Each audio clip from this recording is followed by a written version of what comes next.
আল কোরআনে কোন কোন পাহাড়ের নাম উল্লেখ আছে?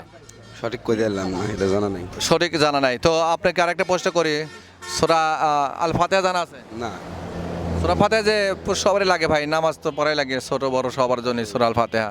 কোন সূরা জানেন সেটি বলেন, বলেন আংশিক বলেন। কি বলবো আমি বলতে পারলাম না। সূরাই পারেন না? না, সূরা ইখলাসটা পড়ুন। কুলুর সূরাটা হ্যাঁ হ্যাঁ, আপাতত বলেন তা হবে।